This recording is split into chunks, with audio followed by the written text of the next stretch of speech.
In the previous lectures, we discussed about the first derivative test, that where a function is, whether a function is increasing or where it is decreasing, or whether a local maximum or local minimum occurs at a critical point.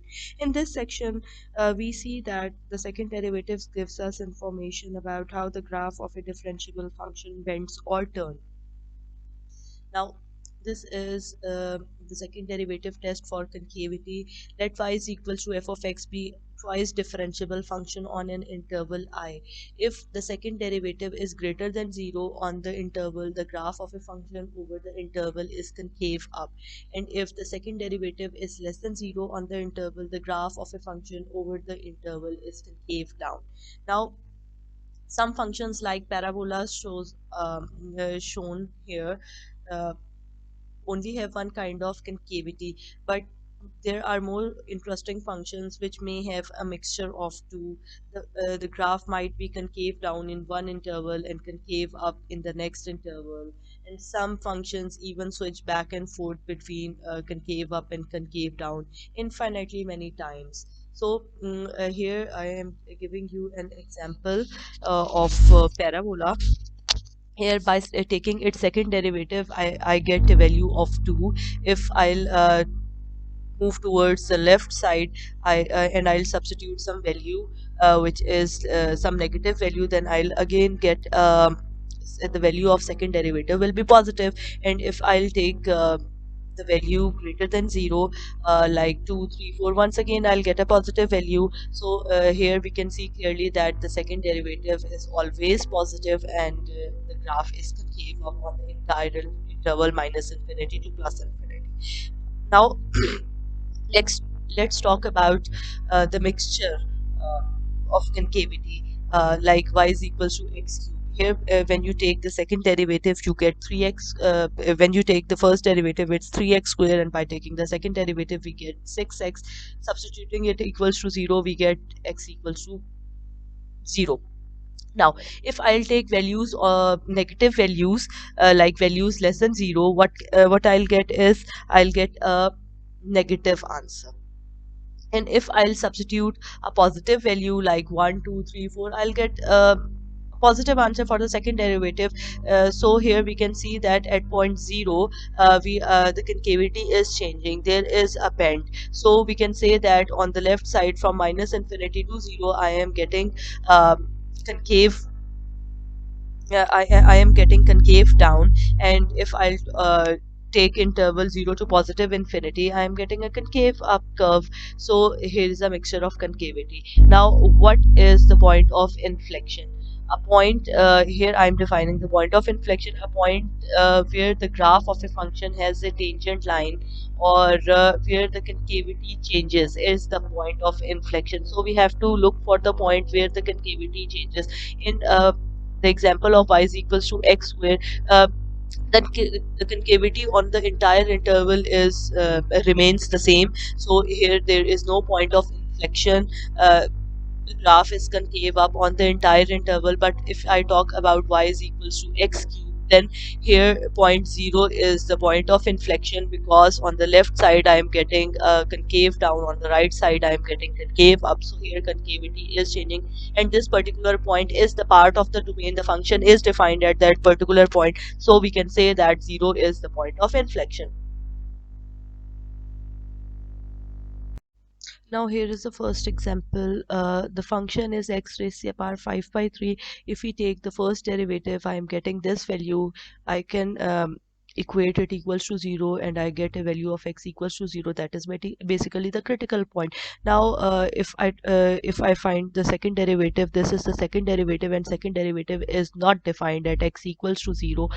So it fails to exist at x equals to 0. So if I'll substitute a value less than 0 in the second derivative, I get the value of this I'll get a negative value. And if I'll substitute x greater than 0, I'll get a positive value for the second derivative, so the second derivative changes sign at x equals to 0. So this is the point of inflection. So the point of inflection is at the origin. Point of inflection should be the part of the particular function. The function should be defined at that particular point. If a function is not defining at that particular point, at the point of inflection, then we can't say that the particular point is the point of inflection. Now here is the second derivative test for local extrema. In the previous section I discussed the first derivative test for local extrema, but you can also use the second derivative test for finding the local maximum or minimum value. Suppose that the second derivative is continuous on an open interval that contains x equals to c. If f dash of c is equals to 0 and f double dash of c is less than 0, then f has a local maximum at point x equals to c. And if f dash of c is equals to 0 and f double dash is greater than 0, then the function has a local minimum at x equals to c. And if f dash of c is 0 and f double dash of c is also 0, if both are 0, then the test fails. The function may have a local maximum or a minimum, or neither. Now it's up to you whether to use the first derivative or the second derivative test for finding the local extreme values. Now here comes the procedure for graphing y is equals to f of x. In chapter 1 we studied that we can graph the function if we can graph some simple functions. If we know the parent function, then the function is nothing else but just you can there is some addition in the function, in the function, or some variable, or subtraction or division, which can just translate, reflect, compress, or stretch the graph. Now the problem basically comes that if the function is a higher degree polynomial, or you have a rational function, then how can you basically sketch the graph?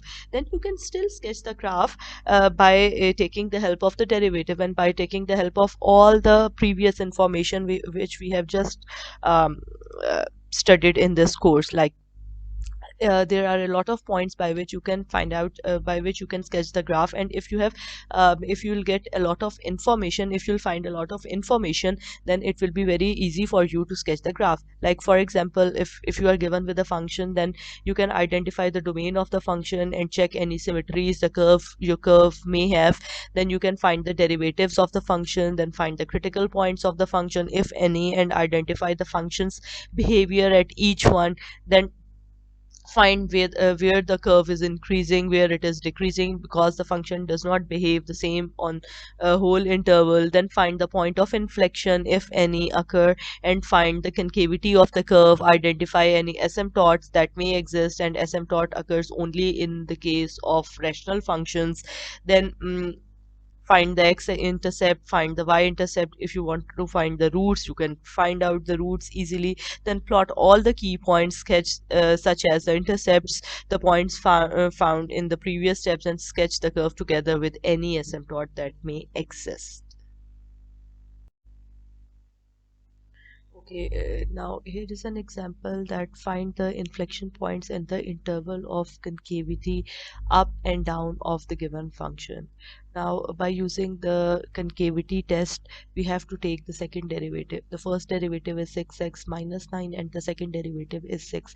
Now, since this second derivative is never 0, so there is no point of inflection, because there is no change of concavity, and the value of f double dash is always 6, so is always greater than 0, so the curve is entirely concave upward. This is another example. We are taking the second derivative. This is the second derivative, 12x minus 24 sub equated equals to 0. We get x equals to 2. Basically the domain of the given function is minus infinity to plus infinity. So if we break at that if we break the whole interval on that particular point 2, then x less than 0, x greater than 0, the sign of f double dash is negative when we talk about x less than 0, and it's positive when x is greater than 2. It's less than When x is less than 2, we are getting a negative value, and when x is greater than 2, we are getting a positive value. So the behavior of a function is concave down in the first zone, and concave up in the second one. So in minus infinity, so from minus infinity to 2, the curve is concave down, and on 2 to positive infinity, the curve is concave up. Now here is another example. Once again, I am doing the same thing. I am taking the second derivative, equating it with 0. I am getting x square equals to 4, so x equals to plus minus 2. So if the function is defined at the point plus minus 2, function is defined on the whole interval minus infinity to plus infinity. I am breaking the I am breaking the big interval into smaller subintervals and checking the behavior of the function. So the sign of f double dash is positive when x is less than minus 2. And when I talk about minus 2 to plus 2, if I take a zero value, then the sign of f double dash is negative. And if I'll take x greater than 2, like 3, 4, 5, if and if I substitute it in the second derivative, then I'll get a positive value. So the behavior of function is concave up in the first interval, subinterval, concave down in the second one, concave once again, concave up in the third one. So from minus infinity to minus 2 and 2 to positive infinity, the function is concave up, and from minus 2 to plus 2, the curve is concave down. Okay, now here is a word problem that a particle is moving along a horizontal coordinate line with position function. This where t is greater than equal to 0, find the velocity and acceleration and describe the motion of the particle. Now take the first derivative of the position function, we'll get the velocity equated equals to 0, we'll get two values of the time, one t equals to 1 and t is 11 by 3. Now take the second derivative of the position function, 12t minus 28, we'll get 12t minus 28 equated equals to 0, we'll get t equals to 7 by 3. So now we want to check whether the what is the behavior of the function on the particular subintervals. Now the first subinterval is 0 to 1, the other one is 1 to 11 by 3, and the third one is 11 by 3 to plus infinity. In the first subinterval, we are getting this positive sign. In the second subinterval, I am getting the negative sign. In third subinterval, once again, I am getting a positive sign. This means that the function is increasing in the first subinterval, decreasing in the second, and increasing in the third one. So now what is the particle's motion on that particular subinterval? When we talk about the first subinterval, the particle is moving towards the right. When the negative sign comes, the particle is moving towards the left. And once again, when positive sign comes, the particle is moving towards the right. So the particle is moving to the right in the interval 0 to 1 and 11 by 3 to positive infinity, and moving to left in the interval 1 to 11 by 3. So at at the critical points, um, the particle is stationary, it's at rest.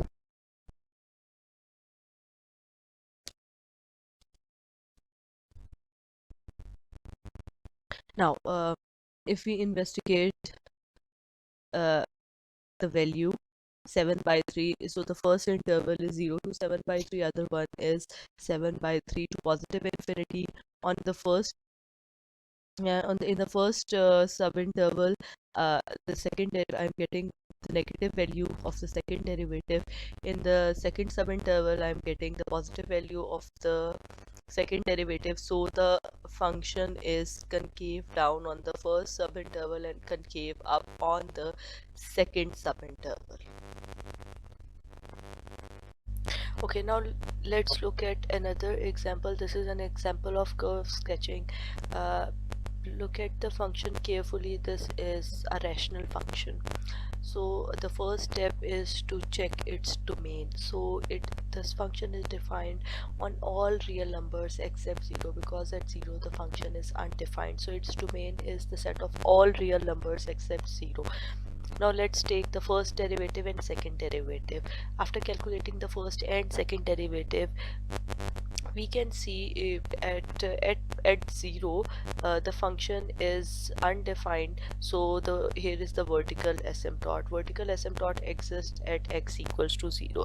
Now the degree of the numerator is exactly 1 greater than the degree of the denominator. So in that case, find the slant asymptote. So after doing the whole procedure, I am getting y is equals to 3x. So y is equals to 3x is the equation of line, and it's the slant asymptote. After that, substituting the first derivative equals to 0, I am getting two values, plus minus 2 and 0. So I'll divide the whole interval into the subintervals. When x is less than minus 2 is less than x is less than 2, and x is greater than 2. I am not using x equals to 0 because it is not the part of a function, so I cannot take this as a critical point. So if I'll take if I take x less than minus 2, then I get a positive sign. If I is substitute 0, then I get a negative sign, and if I is substitute x greater than 2, then once again I get a positive sign. So the function is increasing, then decreasing, then increasing.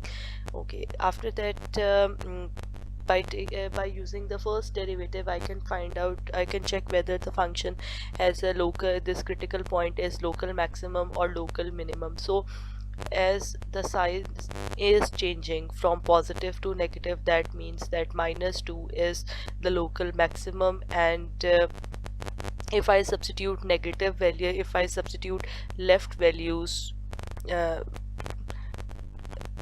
if basically I substitute left values, I get a negative sign, and if I substitute the values greater than 2, I get a positive sign. So this means the sign is once again changing at 2. So there is a local minimum at 2.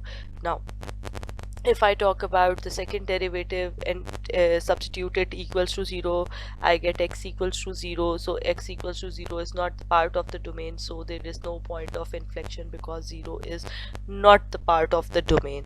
So if I divide my subinterval, um, if I divide my interval into different subintervals like x less than 0 and x greater than 0, the value of the second derivative is negative, and value of second derivative is positive if I substitute a positive value. So the function is concave down when x is less than 0, and concave up when x is greater than 0.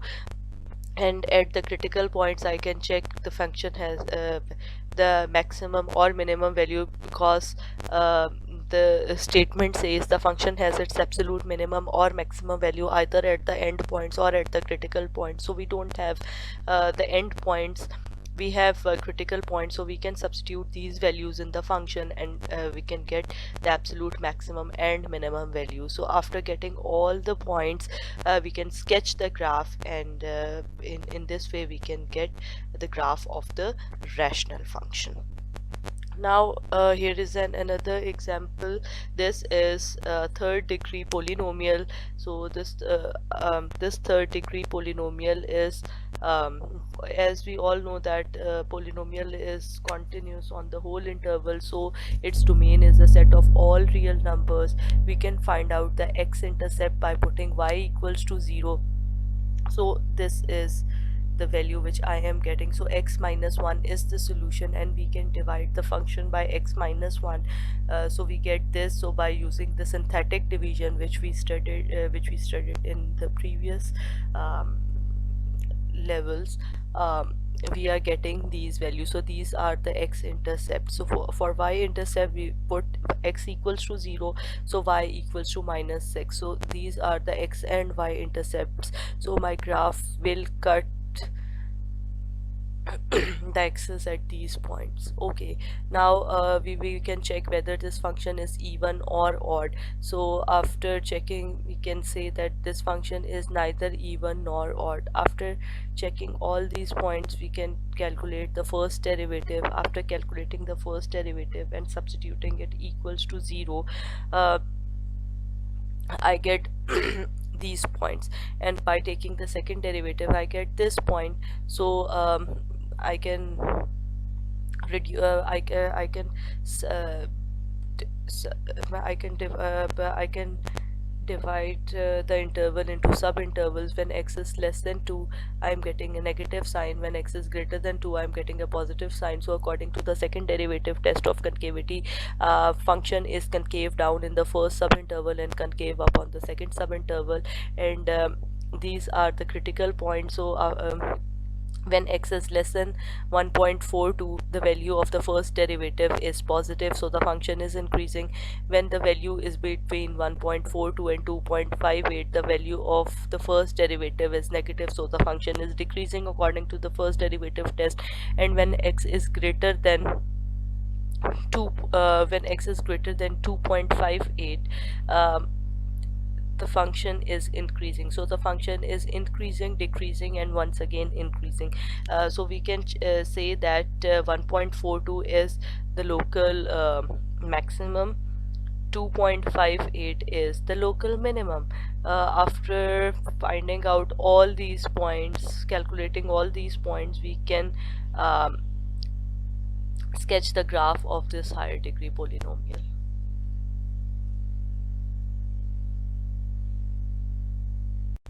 Okay, now here is another example of curve sketching. This is a polynomial of fifth degree.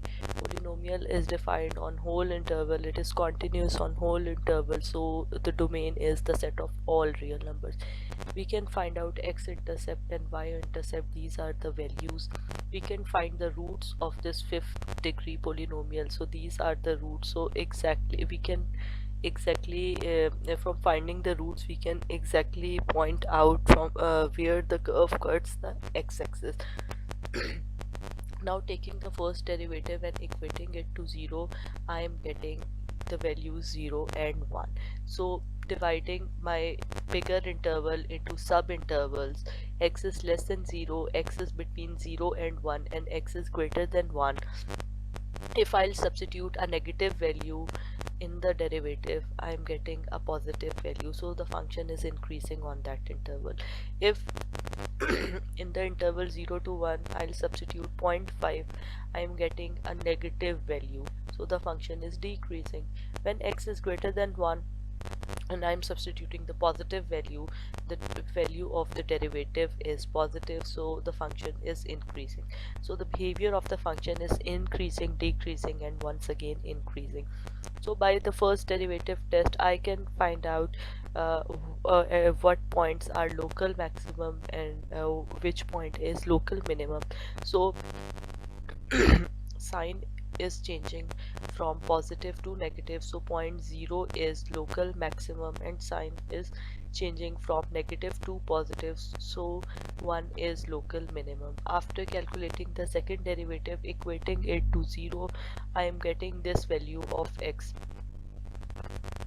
cube root. So when x is less than this value, this is 0.6299, and when x is greater than 0.6299, the value of second derivative is negative, so it's concave down according to the second derivative test of concavity. And when x is greater than 0.62, I'm getting a positive value, so this is concave up.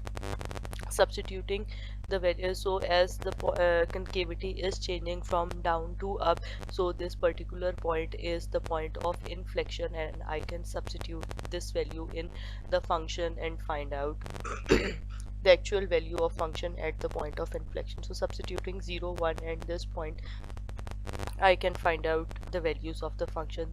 As this is a fifth degree polynomial, so here we are not getting any kind of asymptote. So let's plot the graph.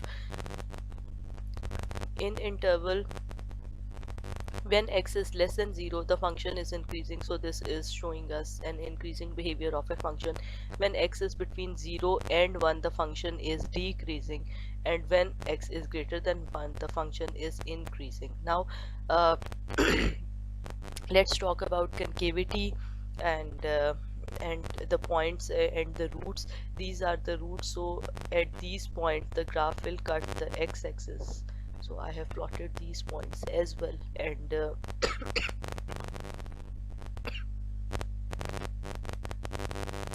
so when x is less than 0.6299, the function is concave down, so this is concave down, and when the value is greater than this function is concave up. So by plotting all the key points, we can sketch the graph of any rational function and higher degree polynomials. Now this is a 4-degree polynomial. Once again, this the domain of the function is the set of all real numbers. We can find out the critical points by taking first derivative equals to 0. So I'm getting 2.0 and 3, and as we all know that a function has its absolute maximum or minimum value either at the end points or at the critical points. So we don't have the end points, so we can substitute these values into the function and get the absolute maximum and the minimum value. We can find out the roots of the polynomial. So these are the roots of the polynomial. Dividing this whole interval into subintervals, I'm getting these subintervals. Uh, now checking the sign of the derivative. When x is less than 0, I'm getting a negative value. When x is between 0 and 3, I'm getting a negative value. And when x is greater than 3, I'm getting a positive value. So this tells me that the function is decreasing in the first subinterval, again decreasing in the second subinterval, and increasing in the third subinterval. So as the sign is not changing, so 0 is not an extreme value, but when at 3 the sign is changing from negative to positive, so we can say that according to the first derivative test, 3 is the local minimum. So a function is increasing on the interval 3 to positive infinity and decreasing on the interval minus infinity to 0 and 0 to 3. So okay, now here comes the second derivative. After taking the second derivative, equating it to 0, I am once again getting 2.0 and 2. Using these points to define the intervals where the function is concave up or concave down. When x is less than 0, the sign of the second derivative is positive. When x is between 0 to 2, the sign is negative. When x is greater than 2, the sign of the derivative is positive. So the function is concave up on the first interval, concave down on the second one, and once again concave up on the third interval. Now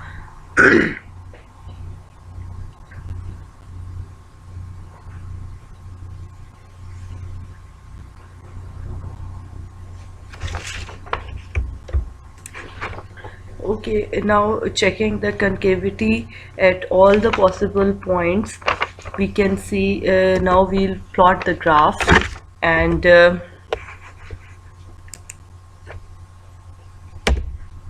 now here we can see that